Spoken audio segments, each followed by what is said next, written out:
Hey there, it's Books and Big Hair, and today I'm coming at you with a Q&A and a giveaway. I'm excited because I have been wanting to do a Q&A and a giveaway on this channel for so long. Originally, it was my plan to do one when I hit 5,000 subscribers. I recorded the call for questions, people sent in questions and everything, but then everything happened. Like, we got engaged, we moved from New York, we started planning the wedding, I started a new job, I got the book deal, so I just totally did not have the time to do the Q&A. This month I celebrate my 4-year booktube anniversary, which is so crazy, and I just love booktube so much. I remember when I first found booktube and was just so excited that there was a community of people who love to read and write like I do. And when I was in that 9-to-5 grind, like in a job that I really didn't like, it just kind of brought me back to my passion of reading and writing. And I talked to y'all about everything writing wise. Like, I remember the video where I said I was writing a novel and now I have an agent and a book deal. I feel like we have been through so much together on this channel. So I just want to say thank you and kind of not only catch you guys up on what's been going on in my life, but do a little giveaway. I have a couple little bookish goodies to give away at the end of this video. But the first thing being a pair of glasses. So I have a new pair of glasses from the company for Moo. I have worked with them before with some really cute frames. And I actually wear glasses in real life. Like, these are prescription glasses. So I really love these frames because they're kind of cat eye, not really the thin frames. I usually go with like a thicker frame. But these are thinner. And I actually have a code for buy one get one free glasses. The glasses are like $20. Like, so you can get 2 pairs of glasses for $20. Like I said, I've worked with Moo before and I've loved their glasses. I love the quality, I love these frames. So that is like the first little part of the giveaway. And if you don't wear glasses, you can just get like regular frames or you can get sunglasses. So everybody get you a pair of buy one get one free glasses from Moo. I will leave the link down below. And if you like these frames that I have, then I will leave the style number down below as well.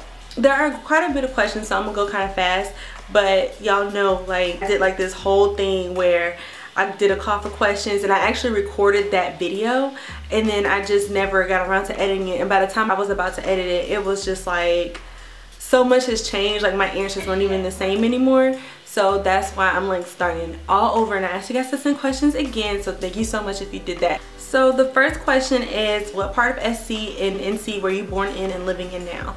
So I was born and raised in South Carolina, Columbia, South Carolina, the capital, and I've lived there for most of my life thus far. I went to college in Orangeburg, South Carolina, but I moved back to Columbia and then to New York and then back to South Carolina. And then after we got married, we moved to North Carolina and we're like in the Charlotte area. I don't know if you've answered this, but what's your secret to writing books so quickly? What are the pros and cons to working at home? So I said in my book deal video that every year that I said that I want to write a novel, I've written one. I feel like the way that I'm able to do that is because I try to do NaNoWriMo. That's the way I wrote like the first 2, I think. No, that's the way I wrote the second one. I wrote with NaNoWriMo. And basically, if you don't know, NaNoWriMo is in November. It stands for National Novel Writing Month. And for 30 days you try to write, I think it's what, 1,600 words a day. I'll put the correct word count right here, and then by the end of the month you'll have a full novel or close to a full novel. So I definitely suggest that. Try to write every single day. I know that's like so cliche, but try to write every single day, even if it's just like 10 words or 30 minutes. I do time, I don't go by word count when I write unless I'm doing NaNoWriMo, but try to write just a little bit every day and just kind of set a goal. Like, I want to finish this draft of this novel by this time. I really suggest just writing every day because my most recent project, it took me forever to finish, but it got there because I wrote a little bit every single day. I've had days where I'm like, okay, I literally cannot get these words out. I'm just gonna write for 10 minutes and then be done. And then a lot of the times after the 10 minutes is over, I feel like I can keep going.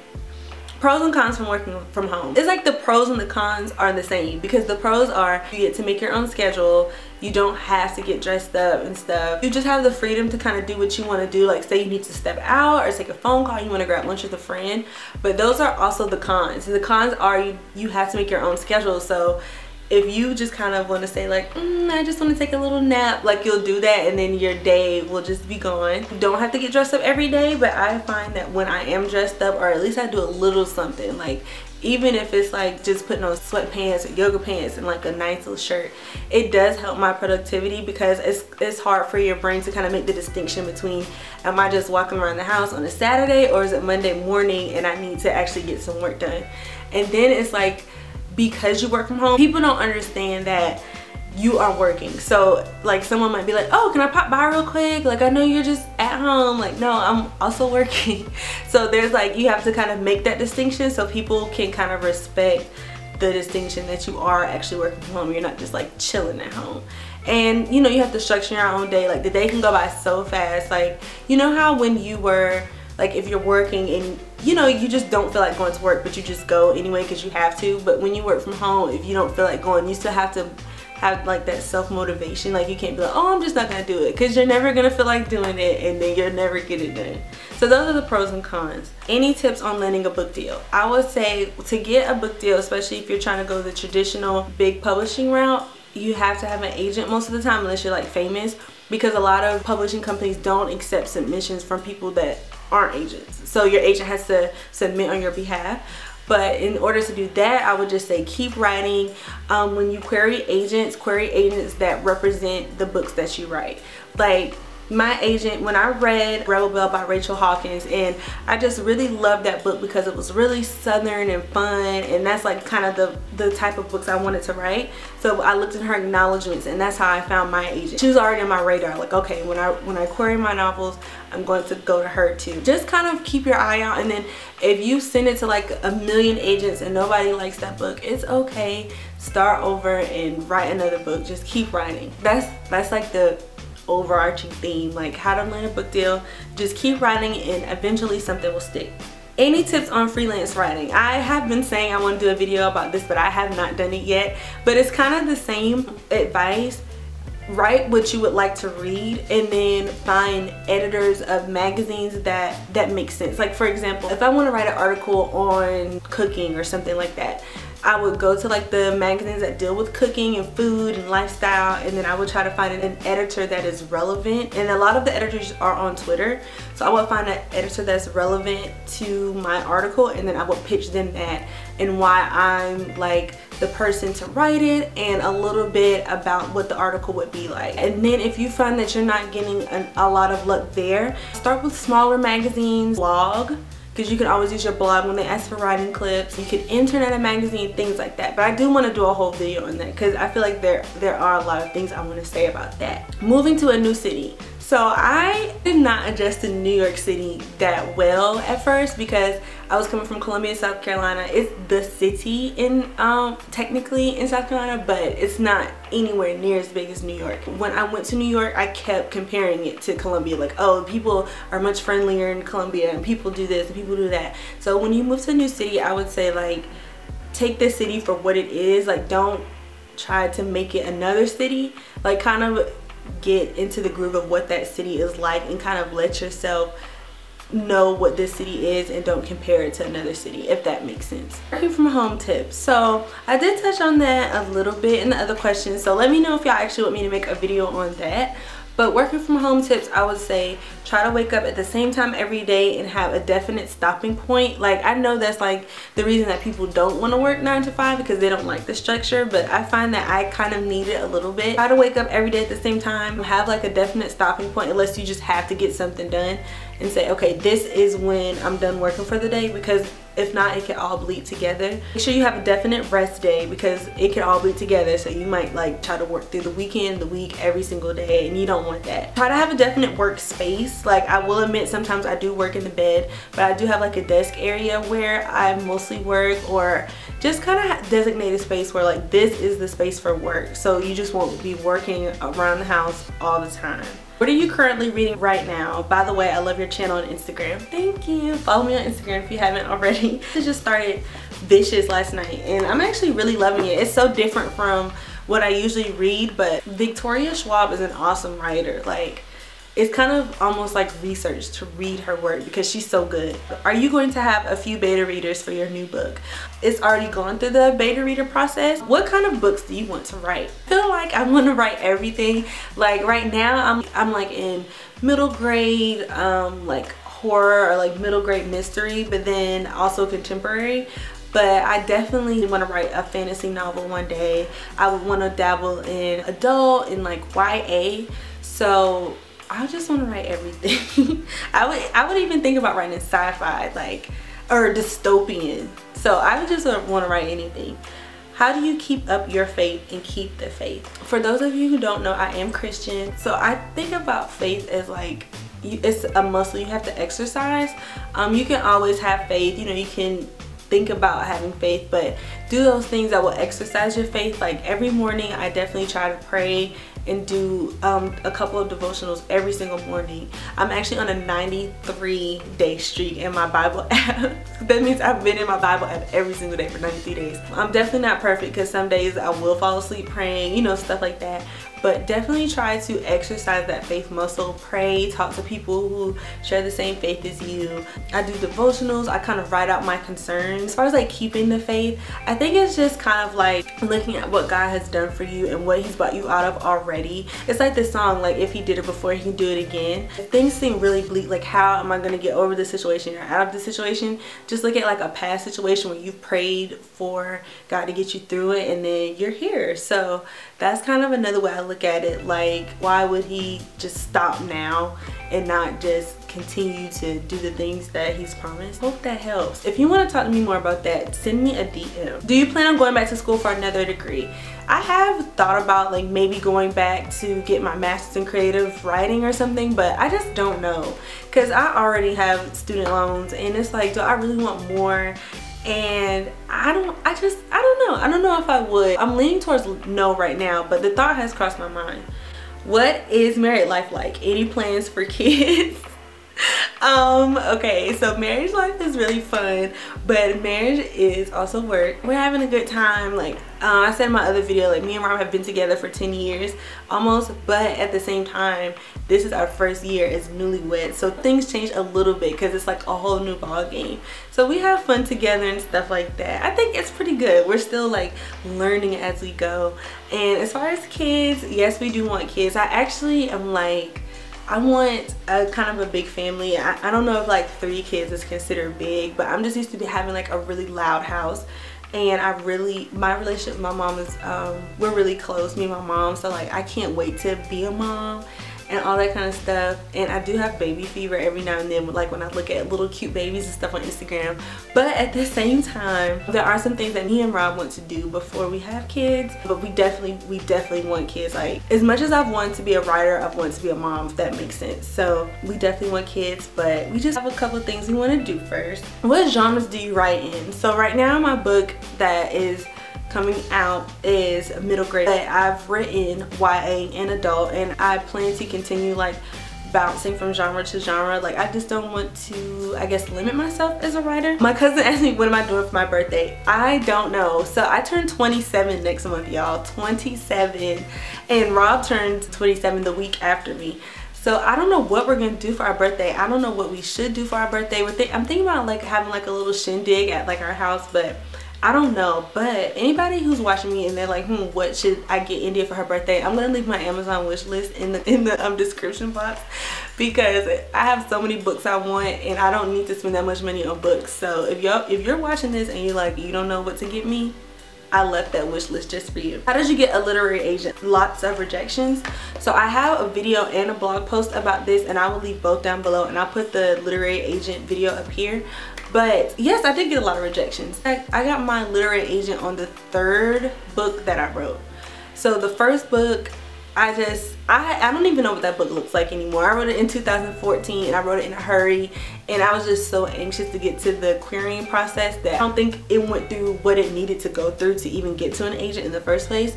The second book I actually really liked, and I would love to like revisit one day, but people were like, they didn't know how to place it because it was new adult. But that book got the attention of agents, because with that book it was like, if you write something else, make sure you send it to me. So that was like kind of the book. I'm like, okay, like maybe I shouldn't give up hope. And then the 3rd book, I got my agent.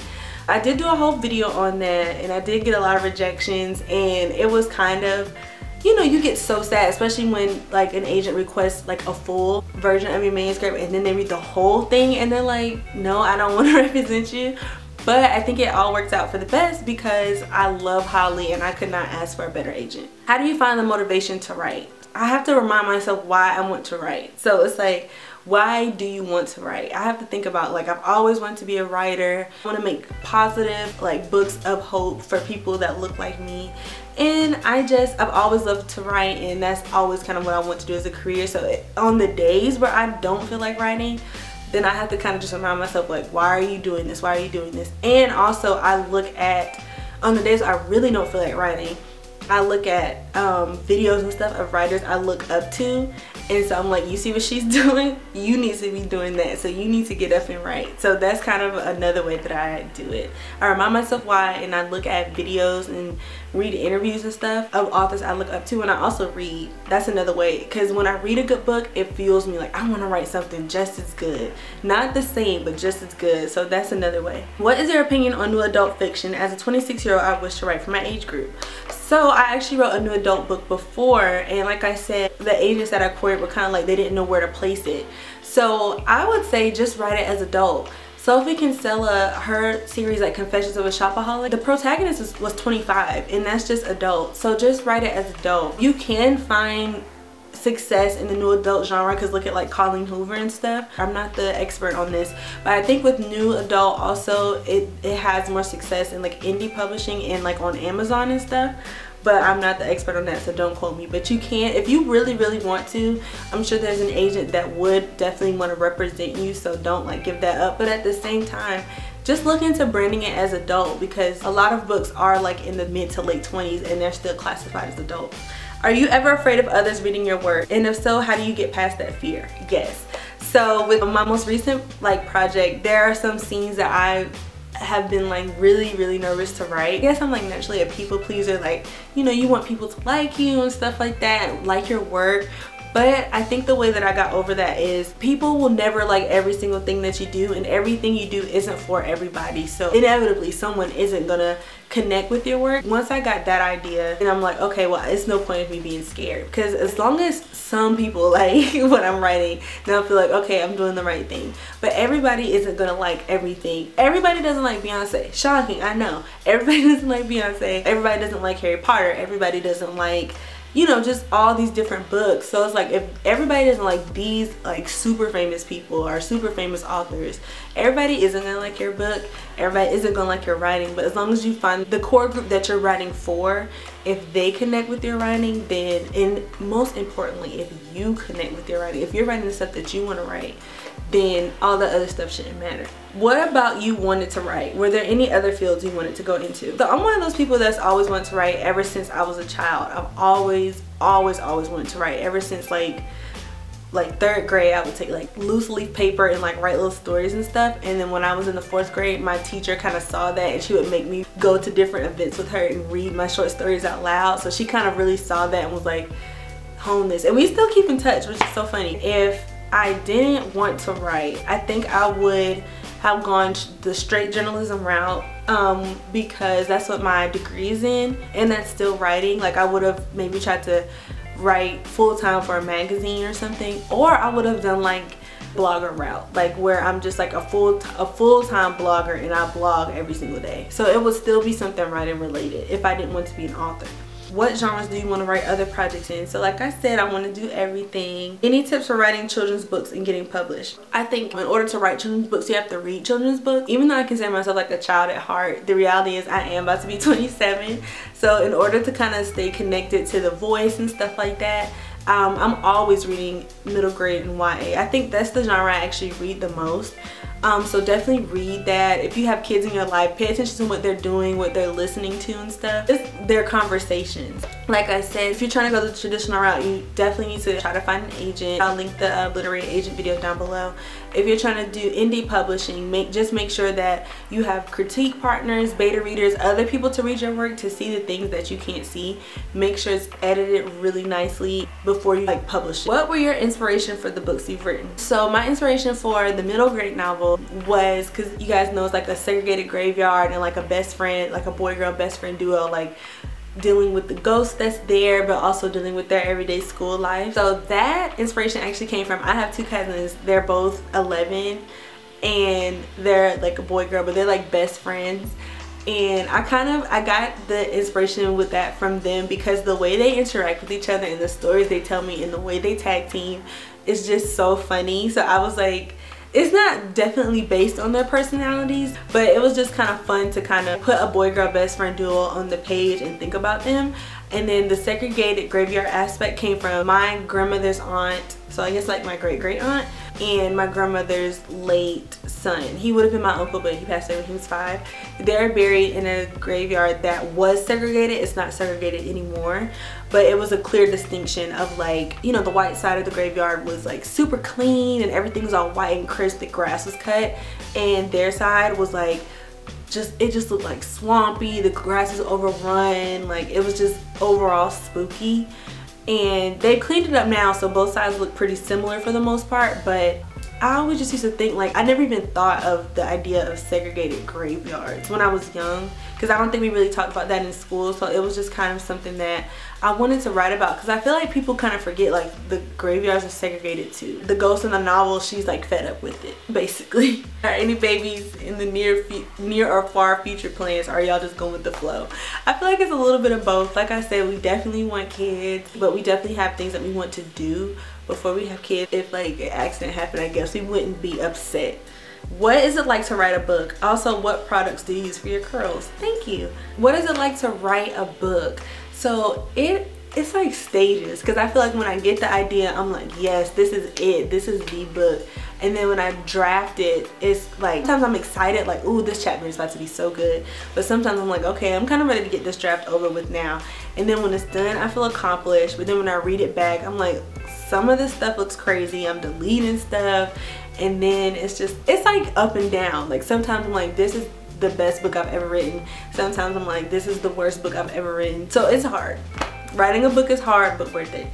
Also, what hair products do you use for your curls? It depends. So this is a twist out. So when I use a twist out, I use this stuff called cocoa castor pudding or something. I put it right there. When I'm doing a wash and go, I use this stuff called Kinky Curly Not Today. I'll put that right here. But the products that stay the same are the Kinky Curly leave-in conditioner. I use that every time, no matter what style I'm doing. And the Moroccan Argan Oil by OGX, I use that every time. Okay, those are all the questions. Oh, that didn't take as long as I thought. Okay, so now on to the giveaway. So I have partnered up with 2 great companies, Living the Cozy Life and Written in Wax, to do this giveaway. So Written in Wax, as y'all know, is the book archer here on YouTube, and she's also my maid of honor in my wedding. She has donated a candle to this giveaway. So if you win the giveaway, then you get to pick a candle from her shop. And that's really exciting because I think my favorite candle from her shop is Book Birthday. And hint hint Kashawn, my birthday is coming up, so I might want that candle for my birthday. But I love it. It smells just like cake if you like that sweet type of smell, but she has so many candles. So y'all should definitely check her out. I actually made candles for my bridal shower and they smell so good. So check her out. And also Living the Cozy Life makes these little book cozies, and it's funny because this one actually matches the book I'm reading. But if you're like me and you're like really a person that cannot stand when their books get bent up and stuff like that, I put my book in the cozy, and then I put my cozy in my purse, and it protects my book, it keeps it from getting all banged up, and I just love it. So it comes in so much handy. Like you can put little notebooks in here and everything, but I usually just use it for books. So I'm giving away those. The Written in Wax candle is US only, but the cozy will be international. Now the cozy is pink because I already have it, and that's the one that Stephanie wanted to send over. So the cozy is pink, so just FYI, but it's still nice. I still love it. I actually want that one too, but I didn't want to be greedy, so I just kept this one for myself. It has both my favorite colors, red and blue. And the only thing that you have to do for this giveaway is leave a comment below telling me what type of video you would want to see me do on my channel. It could be reading related, writing related, hair related, like whatever. The sky's the limit. Just leave a comment down below. And for bonus points, follow Written in Wax Co on Instagram and Living the Cozy Life on Instagram and Books and Big Hair on Instagram, and I will leave all those right there. I will leave the deadline to submit your question and enter the giveaway right here. And yeah, so this was really exciting. This was fun. I hope you guys got a little bit of insight about me and my writing process and all those good things. And don't forget, if you enter those giveaways, you also can get buy one get one free glasses. So I guess that's kind of like part of it. Do all three of those things. Get your glasses, get your candle, get your cozy. And thank you guys for tuning into my channel, and I will talk to you in my next video. Bye.